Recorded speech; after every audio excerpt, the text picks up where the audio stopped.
Si vous aimez le mystère, le paranormal, et que vous souhaitez en savoir plus sur les recherches en cours, eh bien restez avec nous sur Fréquence Évasion et découvrons ensemble en compagnie de scientifiques et de témoins les phénomènes que l'on dit surnaturels. Patience, c'est dans une poignée de minutes sur Fréquence Évasion. Fréquence Évasion. Fréquence Évasion. Dans quelques instants sur Fréquence Évasion, la clé du mystère, nous parlerons de NDE, d'expérience aux frontières de la mort, avec un témoignage dans quelques secondes. À tout de suite. Chaque jour, sur Fréquence Évasion Radio, recherche, ovni, paranormal, faits de société, protection de l'environnement et les rendez-vous avec vos stars préférées dans Paroles de Stars. Fréquence Évasion, c'est également la voix des sudistes en Principauté de Monaco et dans le Grand Sud. Fréquence Évasion Radio, dites-nous tout. Dites-nous tout. Dites-nous tout. Fréquence Évasion. Fréquence Évasion. Dominique Jamoret, bonjour et merci d'être avec nous. Oui, bonjour. Alors, nous allons parler de NDE, d'expérience aux frontières de la mort. On en a l'habitude ici et je crois que vous avez un témoignage à nous donner. Vous avez vous-même vécu une NDE. À quelle occasion, à quel moment cette NDE s'est produite ? J'avais 14 ans et c'était lors d'un accident de vélomoteur. Et alors, qu'est-ce qui s'est passé ? En fait, c'est une voiture qui m'est rentrée dedans de pleine face. Et j'ai vraiment fait ce qu'on appelle un blackout. Là, je n'ai rien vu, rien senti, rien entendu. Et je suis partie dans le tunnel, partie dans la lumière. Et là, j'ai vécu des choses à travers cette expérience-là, en fait. Alors, avant de rentrer dans le tunnel, vous vous souvenez de rien ? C'est-à-dire que vous êtes rentré directement dans le tunnel, vous n'avez rien vu autour de vous ? Dans le tunnel, non. Dans le tunnel, c'était vraiment, je flottais dans le tunnel. Oui. Et là, j'avais des gens qui m'appelaient. Des gens que je connaissais, des amis, de la famille qui m'appelaient. Et chaque fois que je reconnaissais une personne qui m'appelait, en dedans de moi, ça faisait non.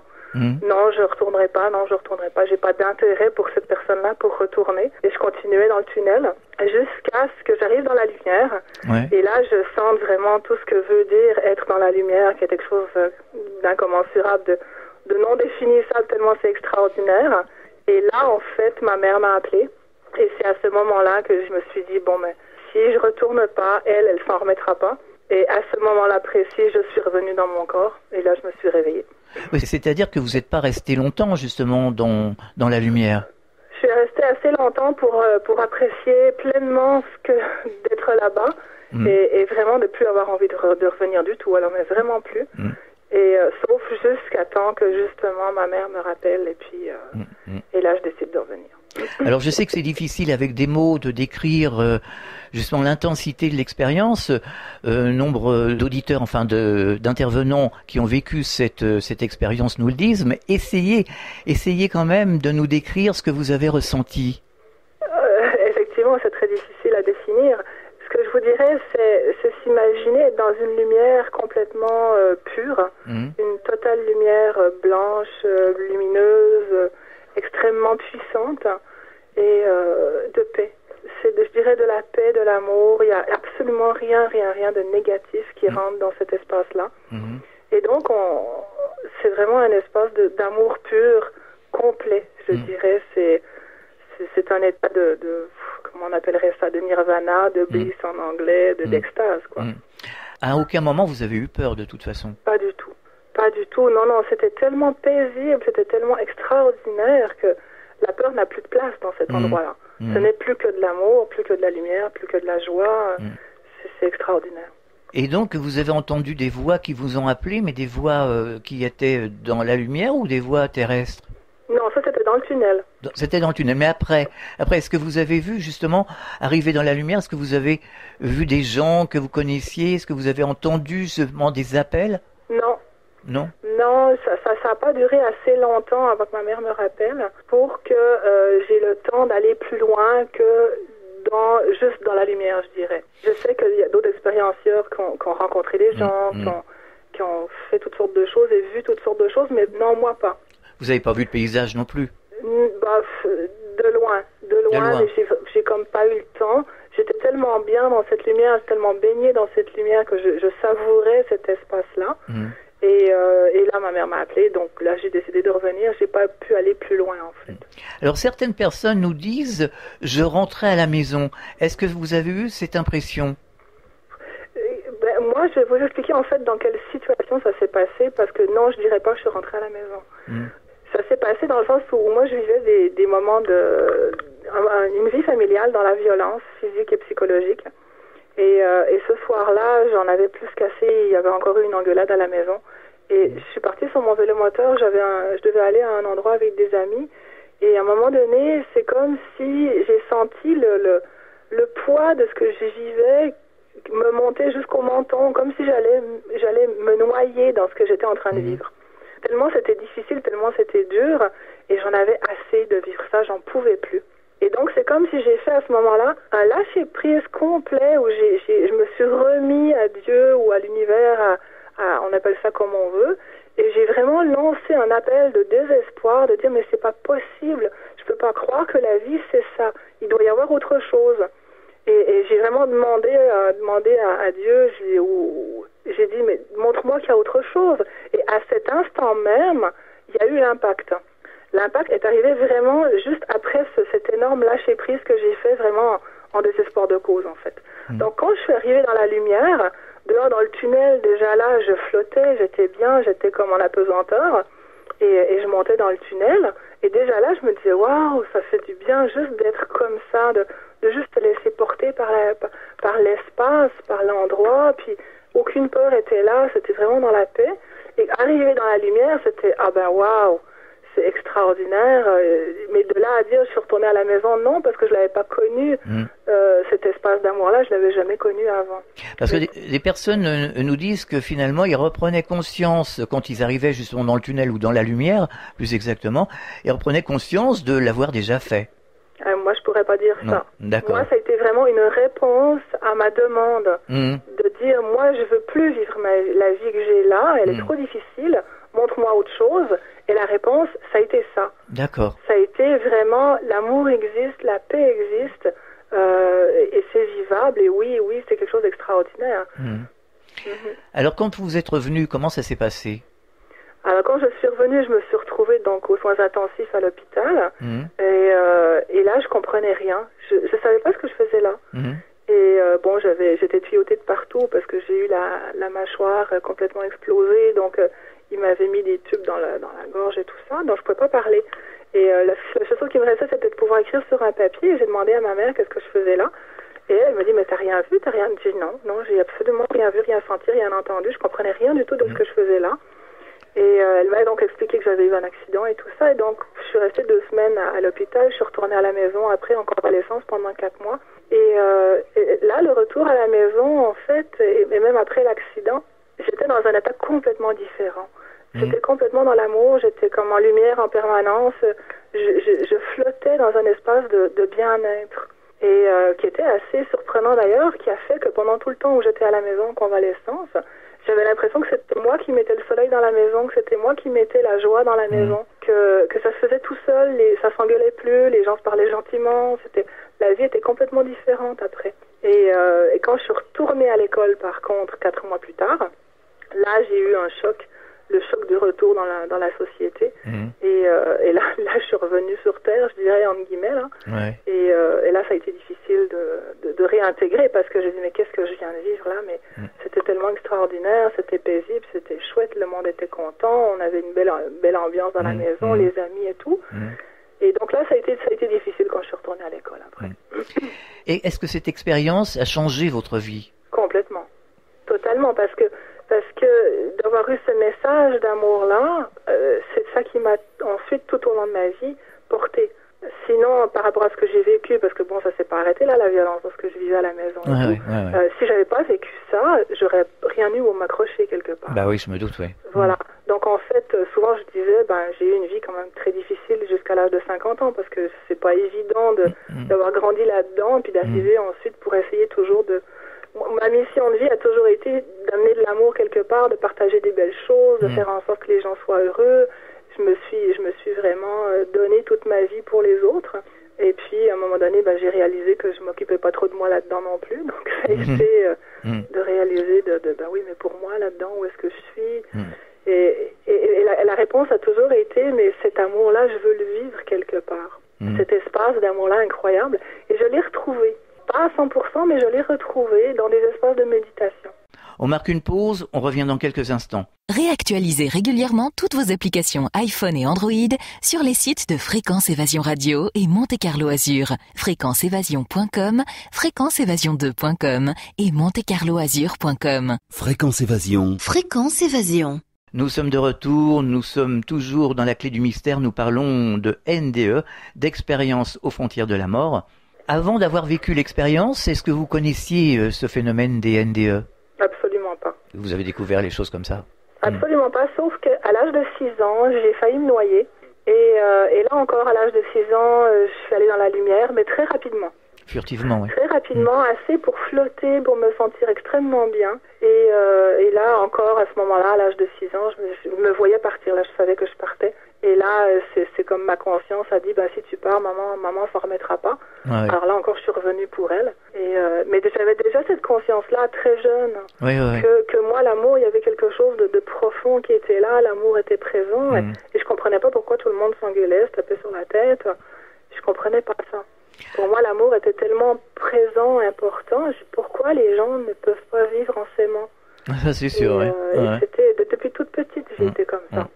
Est-ce qu'en revenant justement ici, sur Terre, vous avez fait des recherches justement par rapport à toutes ces expériences, au NDE, à la vie après la vie? Exactement. Alors moi, j'ai eu l'accident le 2 octobre 76. Et c'est le temps, c'est le mois où est sorti en français le livre de Raymond Moody, La vie après la vie. Et en fait, ça s'est passé en synchronicité vraiment très spéciale parce que je suis sortie des soins intensifs au bout d'une semaine. Et là, ma mère, parce que je lisais beaucoup de livres à ce moment-là, ma mère m'amène le catalogue des derniers livres sortis à la librairie. Et dans ce livre, dans ce catalogue-là, je tourne les pages et je pointe un bouquin. Et je dis, maman, c'est celui-là, je referme le catalogue et je lui donne. Et c'était le livre de La vie après la vie de Moody. Et donc, elle m'a pas posé de questions. Le lendemain, elle m'a amené le bouquin, je l'ai lu, j'ai su ce que j'avais vécu, mais elle ne m'a jamais posé de questions. Et je n'ai jamais pu en parler non plus parce que j'étais dans une famille de médecins, d'infirmières, de scientifiques. Donc, c'était impossible de parler de ces choses-là à ce moment-là. C'est vrai que le livre de Raymond Moody a aidé plus d'une personne. Oui, ça a vraiment donné. Moi, ça m'a tout de suite donné la réponse. Ah bon, oui. Quand on prend le livre, moi j'étais dans un magasin, c'est pareil, j'étais dans un magasin, j'ai trouvé le livre parce que je travaillais en librairie. Et quand j'ai vu ça, je suis parti tout de suite dans la réserve et j'ai dit, oh là là, c'est quoi ça? Et j'ai lu un paragraphe, j'ai tout de suite compris. C'est pour ça que je m'étonne toujours que des décennies après, il y a toujours des gens qui disent est-ce que c'est le cerveau, est-ce que c'est ci, est-ce que c'est ça. Non, ce livre était très explicite. Exactement, et moi ça m'a tout de suite expliqué ce que j'avais vécu. Par contre, comment faire pour aller l'expliquer à quelqu'un autour de moi? À un moment donné, je me suis permis d'en parler à ma mère qui était infirmière, et je dis bon, j'ai vu de la lumière et tout. Puis elle a ramené ça en disant « Oh, ça devait être la lumière du cialytique sur la table d'opération. » Oui, c'est ce que certains disent. Voilà. Alors, ça s'est arrêté là. C'est bien des années plus tard que j'ai pu en parler avec elle. C'est sûr, qu'est-ce que vous voulez dire de plus, hein? Voilà. Alors, pour les auditeurs, justement, qui ont peur, justement, qu'il n'y ait rien après, est-ce que vous pouvez dire que c'est la preuve absolue, votre expérience, que la vie continue? La vie continue complètement, tout à fait. Ce que je dis toujours, la mort est une nouvelle vie. Oui.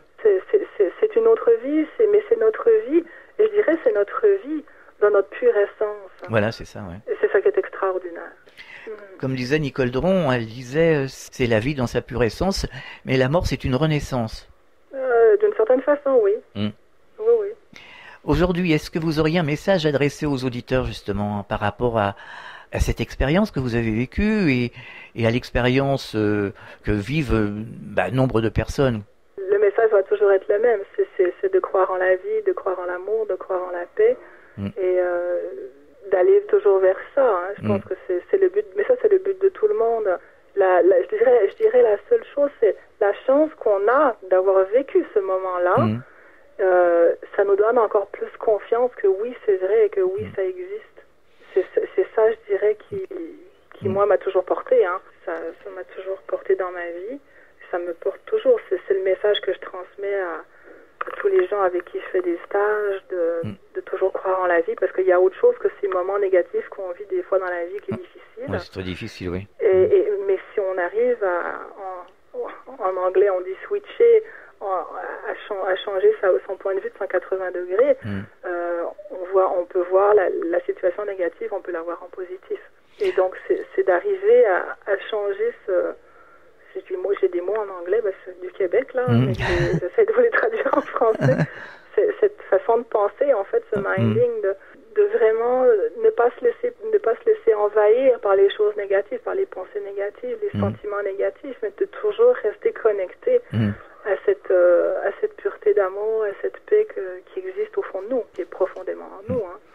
Certains intervenants reviennent avec des possibilités. Est-ce que ça a été votre cas? Qu'est-ce que vous entendez par possibilité? Il y en a qui deviennent clairvoyants, il y en a d'autres qui sont beaucoup plus sensibles, il y en a d'autres qui perçoivent certaines choses. Enfin, ils ont des possibilités finalement qu'ils n'avaient pas avant d'avoir fait l'expérience.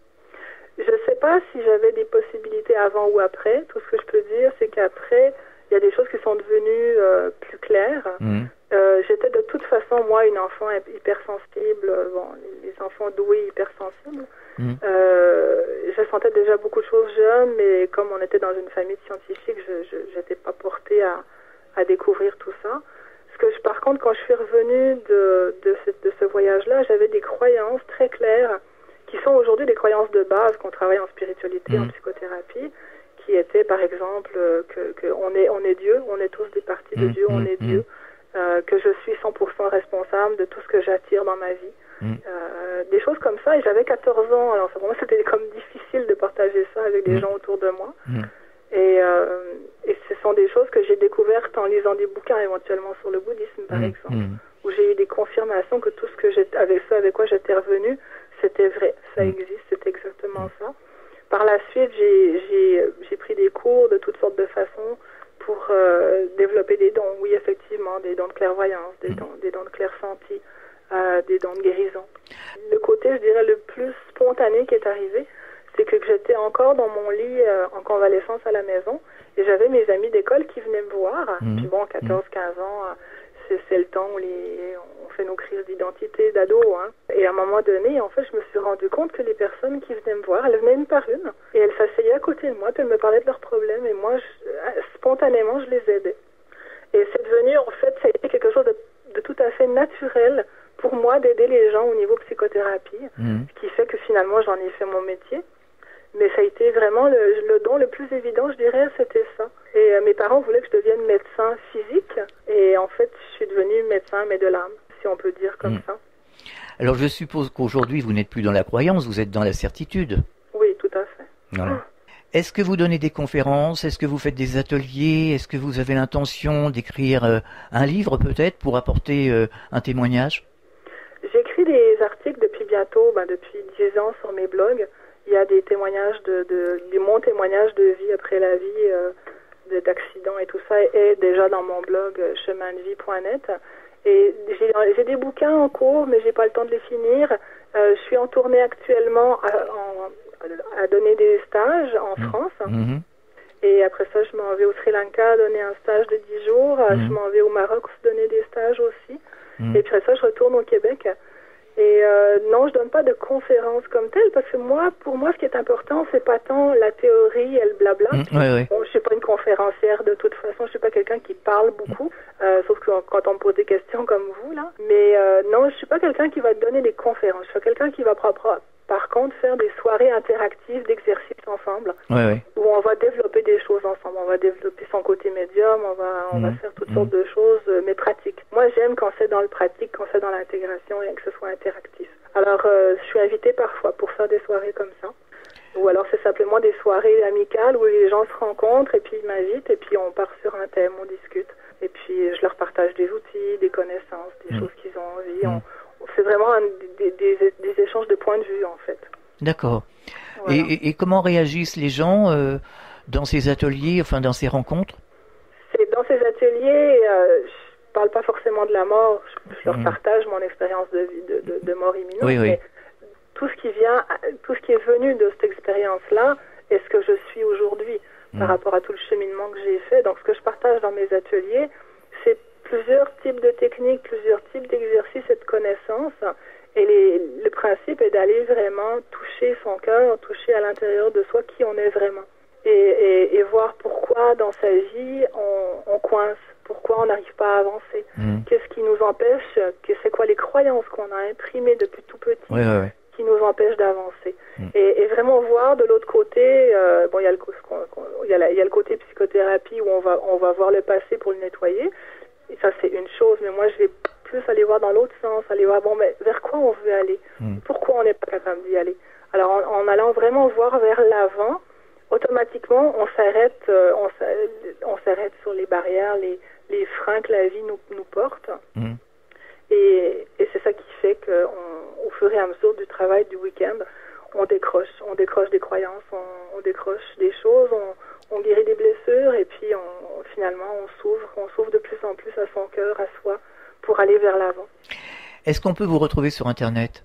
Tout à fait, il y a plusieurs sites web et blogs que j'ai, mais pour les stages, c'est omaction.net. Mon blog principal depuis 10 ans, c'est chemindevie.net. Et il y a un blog de pensées inspirantes quotidiennes où les gens peuvent s'abonner pour recevoir une petite pensée. C'est penséeinspirantes.net, je crois. Merci Dominique d'avoir partagé ce moment avec nous, cette expérience. Bon courage pour la suite et à très bientôt. Merci beaucoup et merci pour l'invitation. Ouais, au revoir. Au revoir. Fréquence Évasion.